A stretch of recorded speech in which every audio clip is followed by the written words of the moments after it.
Hello, everyone. It's Eman and Liz here with ENL Talks, and we are continuing our conversation from the previous episode in talking about our business first and how we felt throughout the entire process of, starting, getting the idea, starting the business, registering the business, and then going ahead and making your first dollar. So in this episode, I'm going to touch more on my experiences with it.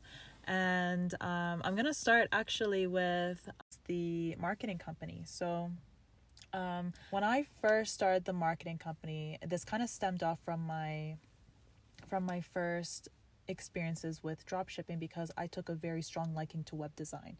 And when I learned Facebook ads and Instagram ads and so forth, it started to make it more exciting, because now that I know this, I can offer it as a service.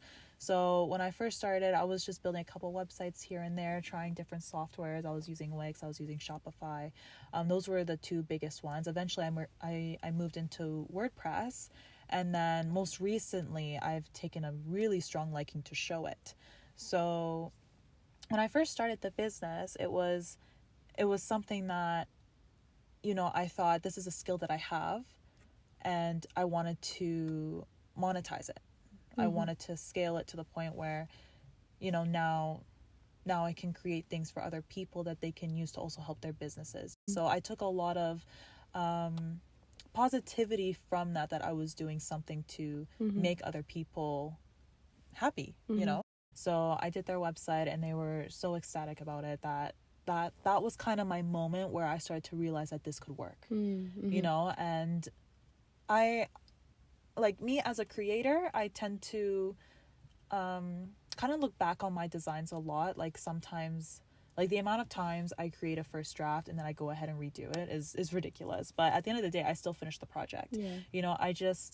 I would do my first draft, and then somehow, whether I'm eating something or taking a shower or whatever the case may be, I might just have an idea that popped into my head where I'm like, oh, I can add this and make it better, so then I go back into the software, and then I add it, and then I get their approval, and then everything's good to go.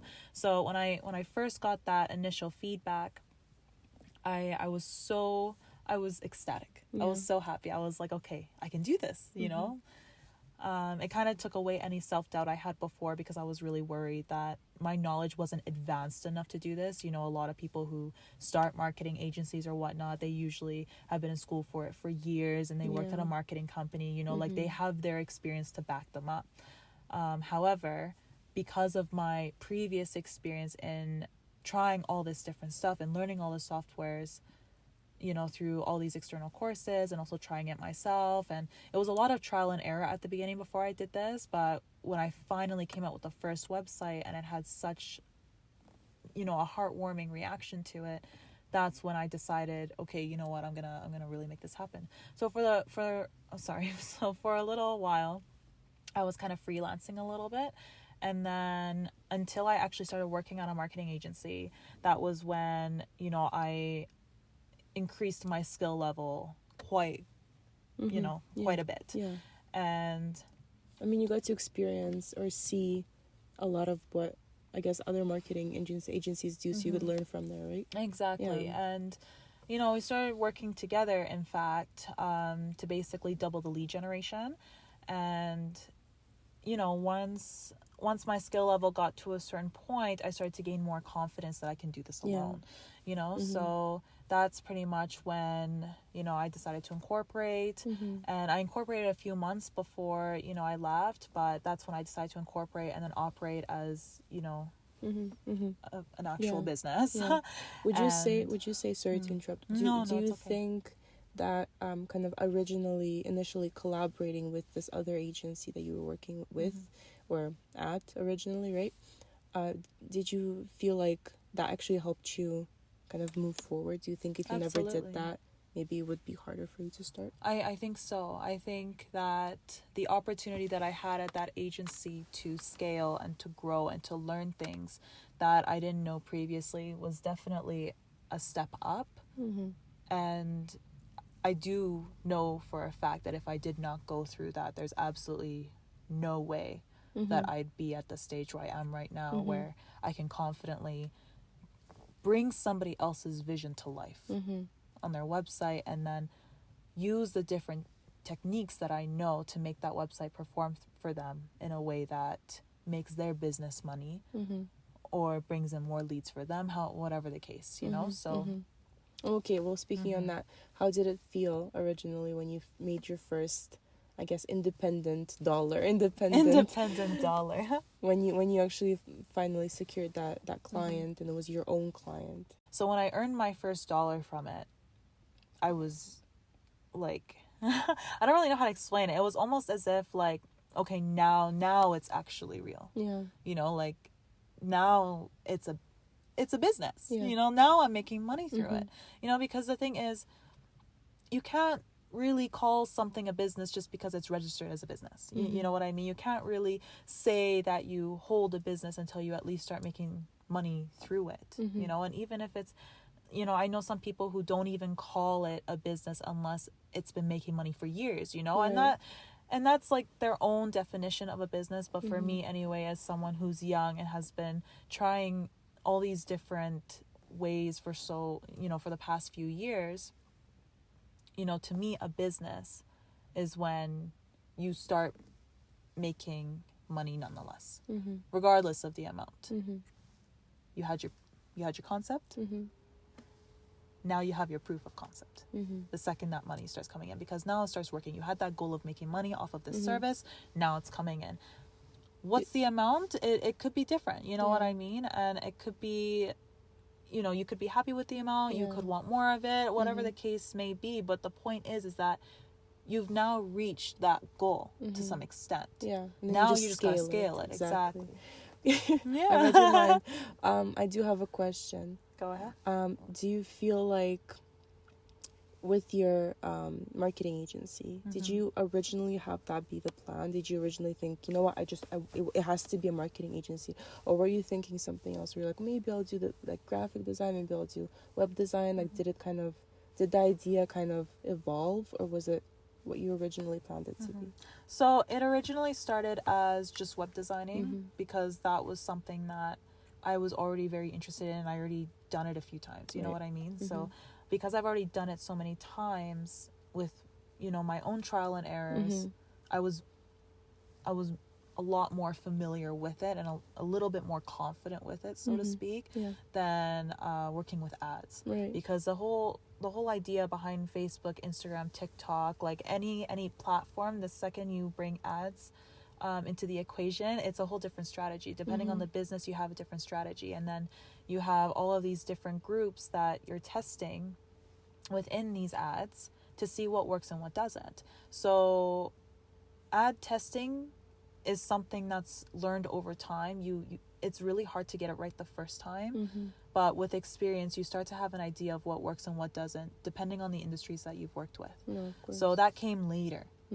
Especially when I started applying it to my own and then applying it to other people that I know, and then, you know, any clients that, you know, I had, and it evolved from there. So originally it started with web design, and then it moved more into a marketing agency.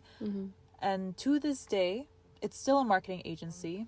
However, I've personally kind of taken more of a focus to web design. Ads in general and graphic design. Those two, I use it as add-ons. You know, I personally do not do any type of marketing or, you know, any type of graphic design until the person is interested in a website. Right. And the reason for that is because when you need graphic design work done, it's usually it usually goes in with marketing and web design. Right. You know what I mean? Like these three components work together. Yeah, and I can imagine it's a lot easier to work with your own work, I guess, right? Like to incorporate your own art into, let's say, the website or whatever it is, your own content into the website that you created. Exactly. So if I'm working with a client, for example, and they don't have a website, but they want me to do graphic design and marketing, I can do graphic design for you. But are we going to use it on the website, or are we going to use it for marketing? And if we're going to use it for marketing, where is the funnel? Yeah. Where are we bringing clients? Yeah. You see what I mean? The website is the heart of it all. Definitely. So you can think of it as, that's a good analogy. I like exactly. that. Yeah. So the website is the heart of it all. You need the website to make the other two even worth it. Right. You know what I mean? Because if you just have marketing, but you have no funnel, you have no place to bring these people to, then what's the point in putting your money in it? That makes sense. You see? And with graphic design is what ties it together in the sense. Puts a bow on it. Yeah, it kind of like adds a little cherry on top. Yeah, I like that. Because with the design and then, you know, with the branding and all these different components to that added onto the website and the marketing, it brings it all together. But like I said, those two, like if somebody just needed graphic design, like that's perfectly fine. That's no problem.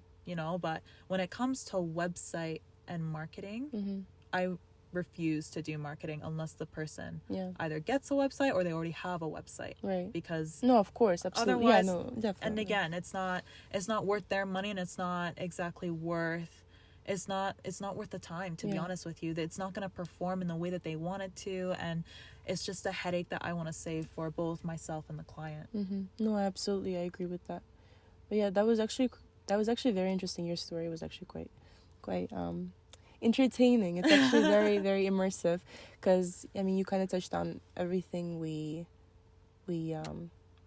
I kind of wanted to share with our audience, I guess, in terms of kind of everything from the initial feel of starting a business and having your plan, and then actually making that first dollar and seeing that it's actually possible, and then kind of moving on from that and kind of establishing it as a business. No, that was actually great to hear. Thank you. Well, I hope you all enjoyed this episode, and you know, if you have any additional questions about both Liz and I and our experiences, we'll be more than happy to answer them in the comments or respond to them in another video, either or. Yeah, or if you have your own experiences that you feel like you kind of want to share, you're like, hey guys, like I started a business. I would love to hear that. Yeah, we would love to hear it. Absolutely. Yeah. Not just me, both of us. Oh my god. But yeah, no, I think that would be great. I think if you want to share it, and we are trying to build a friendly community here of everybody. Absolutely, a community that's non-judgmental, and a community where we can all share our ideas, but also improve our ideas. Definitely. Because at the end of the day, you can do it by yourself completely. Yeah. Or you can even just like one hint of inspiration from somebody else, even if it's somebody that you don't know, that could take you in a whole different direction without you even realizing it. So definitely. Yeah, you never know. Yeah, so thank you so much for listening, and yeah, until next time.